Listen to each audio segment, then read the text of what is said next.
My name is Nikita and welcome back to another video. Hope you guys like my little raincoat. It is a very nasty day here in Atlanta, Georgia. So today I wanted to do kind of a different video. The main focal point for my channel is trauma-based healing. And how to recover from trauma, how to recover from post-traumatic stress disorder. So today I wanted to do a video on recognizing the signs of post-traumatic stress disorder. Some of my, signs that I had of PTSD, I had three main signs, and I wanted to share that with y'all just in case somebody doesn't know what they are, because I didn't know the signs of PTSD until I was well into the disorder. So the main sign, or I guess the first sign of PTSD that I had was nightmares, or acting out in my nightmares. So I was married and when I would sleep like in the bed with my husband, I would have these nightmares and I was acting out in my nightmares. My PTSD, my trauma it occurred in my childhood. So I would have these flashbacks. I would have these reenactments of what happened in my childhood in my sleep.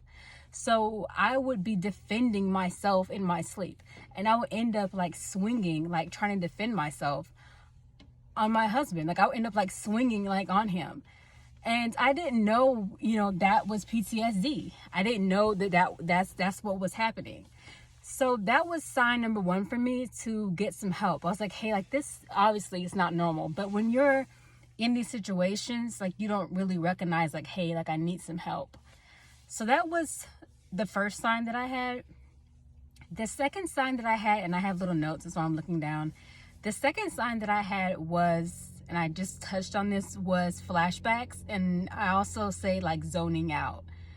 My flashbacks was like loud popping sounds, because my childhood, and I will dive into this deeper, my childhood was, we would get beat. Like we would get beat pretty bad. And it was always like with the belt, like we would have like welts and bruises. So that loud like popping sound, like when somebody's beating on you, that would trigger me.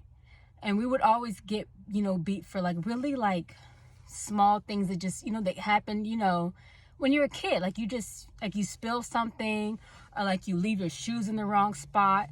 So when I would forget something, or when I would leave something in the wrong spot, that would be a trigger for me, So, and it's hard. It's hard. That, and also I say zoning out. Like I remember spilling some juice, and I literally like left, like my mind like went elsewhere. And like my husband had to like bring me back, like, hey, like it's okay, like come back, like it's not a big deal. But I remember like, like just like going back to that moment, like, oh my God, like I'm gonna get in trouble for doing this. So that was the second thing that made me realize, like, hey, like this is serious, like I need to get some help. And I kind of just touched on this again. The third thing, recognize your triggers. That's the third thing. Recognize your triggers. Avoid your triggers if you can. Sometimes you can't. Sometimes you just, you're going to forget where things are. For me, I'm going to forget where something is. I'm going to spill things. I can't avoid loud sounds. I can't avoid the popping sounds. I can't avoid, these are just normal things. And you have to learn how to deal with it. You can't ignore it. You can't always avoid it. So I say all that to say, it's okay to recognize you need help. It's okay to recognize that this is who you are. It's okay to have a bad day. It's okay to recognize that you're going to have some help with this. It's going to be okay. I hope that this helps somebody. I hope everybody's having a good day. Thank you so much for watching, and I'll see you in my next video.